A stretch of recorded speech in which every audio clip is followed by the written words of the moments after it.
যোৰহাট জিলা ছাত্ৰ সন্থা আৰু চেইলি ফাউণ্ডেশ্যনৰ প্ৰশংসনীয় পদক্ষেপ। যোৰহাট জিলা ছাত্ৰ সন্থা আৰু চেইলি ফাউণ্ডেশ্যনৰ যৌথ উদ্যোগত প্ৰাথমিক বিদ্যালয়সমূহত স্কুলীয়া বেগ বিতৰণ কাৰ্যসূচী অনুষ্ঠিত কৰা হৈছে।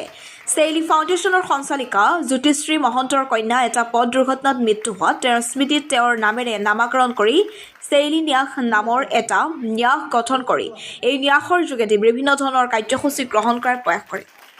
যোৰহাট জিলা ছাত্ৰ সন্থা আৰু চেইলি ন্যাসৰ বিশেষ প্ৰকল্প উৎসাহৰ যোগেদি গাঁও আৰু বাগিচা অঞ্চলৰ প্ৰাথমিক বিদ্যালয়সমূহত স্কুলীয়া বেগ বিতৰণ কাৰ্যসূচী গ্ৰহণ কৰে।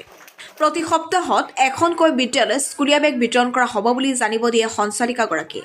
আজি 10ম কাৰ্যসূচী হিচাপে নকছাৰী আঞ্চলিক ছাত্ৰ সন্থাৰ সহযোগত নকছাৰী টেৰুৱাল বাগিচা প্ৰাথমিক বিদ্যালয়ত যোৰহাট জিলা ছাত্ৰ সন্থাৰ সভাপতি প্ৰীতমজ্যোতি শইকীয়াৰ সভাপতিত্বত অনুষ্ঠিত কৰা সভাতেই বিদ্যালয়খনিৰ ছাত্ৰ ছাত্ৰীসকলৰ মাজত স্কুলীয়া বেগ বিতৰণ কৰা হয়। এই অনুষ্ঠানত উপস্থিত আছিল চেইলি ন্যাসৰ সঞ্চালিকা জ্যোতিশ্ৰী মহন্ত, নকছাৰী মহাবিদ্যালয়ৰ অধ্যক্ষ উত্তম বৰুৱা, যোৰহাট জিলা ছাত্ৰ সন্থাৰ শিক্ষা সম্পাদক অৰিন্দম দত্ত, নকছাৰী আঞ্চলিক ছাত্ৰ সন্থাৰ সভাপতি মাধুৰ্য গগৈ, সম্পাদক ঋতুৰাজ গগৈ, জ্যেষ্ঠ সাংবাদিক চক্ৰসেন গগৈ, টিৰুৱাল বাগিচা প্ৰাথমিক বিদ্যালয়ৰ প্ৰধান শিক্ষক আনন্দ বৰুৱা, শিক্ষক প্ৰাঞ্জল নাথ, বাপুৰাম বেচৰা, বিদ্যালয়খনিৰ পৰিচালনা সমিতিৰ সভাপতি আৰু কেইবাজনো বিশিষ্ট অতিথি। যোৰহাট জিলা ছাত্ৰ সন্থা আৰু চেইলি ন্যাসৰ এনে কাৰ্যসূচীৰ ছাত্ৰ ছাত্ৰীসকল উপকৃত হোৱাৰ লগতে স্থানীয় সচেতন মহলেও প্ৰশংসা কৰা পৰিলক্ষিত হয়।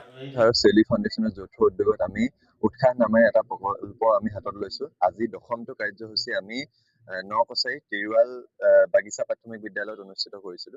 আমি এই প্ৰকল্পটোৰ যোগেদি ছাত্ৰ ছাত্ৰীসকলক উৎসাহ প্ৰদান কৰিবলৈ আমি চেষ্টা কৰি আহিছো।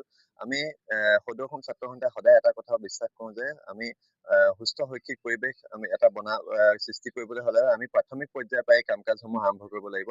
আৰু সেই কথা আগ ধৰি আমি প্ৰত্যেকখন অঞ্চলৰ প্ৰাথমিক বিদ্যালয়সমূহত আমি উৎসাহ প্ৰদান কৰাৰ উদ্দেশ্যে আমি এই কাৰ্যসূচীটো ৰূপায়ণ কৰি আহিছো।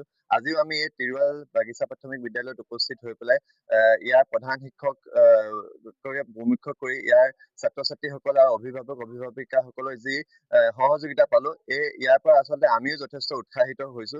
আৰু আগন্তুক দিনত আমি ছাত্ৰ সন্থাইও বিভিন্ন কাৰ্যসূচী লবলৈ আমি যথেষ্ট উৎসাহিত হৈছো আজি এই অঞ্চলৰ পৰা। আৰু আমি পুনৰবাৰ কৈছো যে আমি যদি আমাৰ ছাত্ৰ ছাত্ৰীসকলৰ সুস্থ শৈক্ষিক পৰিৱেশ আমি সৃষ্টি কৰিব বিচাৰো, তেতিয়াহ'লে আমি প্ৰাথমিক পৰ্যায়ৰ পৰা কাম কাজ কৰিব লাগিব। আৰু সেই মৰ্মে আজি আমি ইয়াত উপস্থিত হৈছিলো। ইয়াত স্থানীয় লোককে আদি কৰি ইয়াত ছাত্ৰ ছাত্ৰীসকলৰ যি আমি সহযোগিতা পালো, ইয়াত অত্যন্ত সুখী হৈছো। আৰু আগন্তুক দিনতো আমি এই বিদ্যালয়খনৰ উত্তৰণৰ ক্ষেত্ৰত আমি সদৌ যোৰহাট জিলা ছাত্ৰ সন্থাই আমি যিদৰে কাম কাজ আগবঢ়াই নিব পাৰো, তেওঁলোকে আমাক যিদৰে বিচাৰে আমি প্ৰত্যেকটো খোজতে তেওঁলোকৰ লগত থাকিম বুলি আমি প্ৰতিশ্ৰুতিবদ্ধ হৈছো।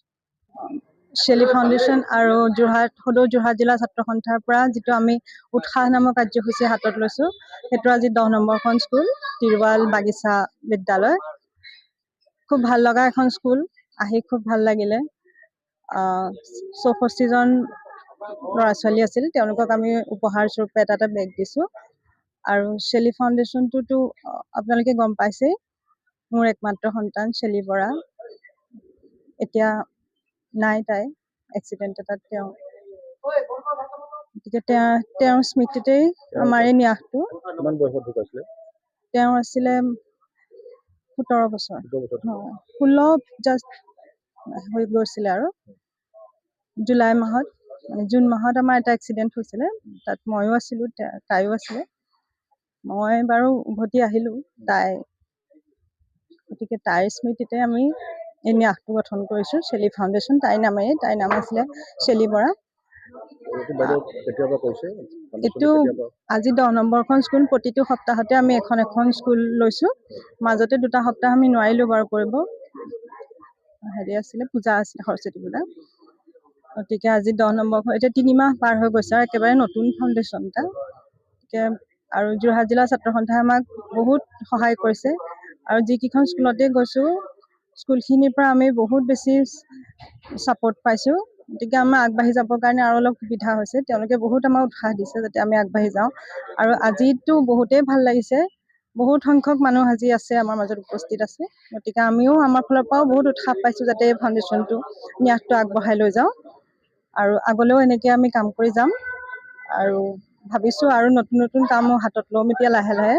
যিহেতু প্ৰথমতে এইটো এক্সিডেণ্টৰ পিছত আমি নিজে চম্ভালোতে বহুত টাইম লাগিলে।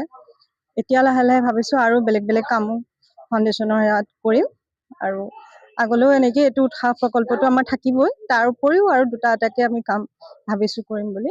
মৰিয়নিৰ পৰা সূৰ্য দাসৰ ৰিপৰ্ট, এন এক্সপ্ৰেছ।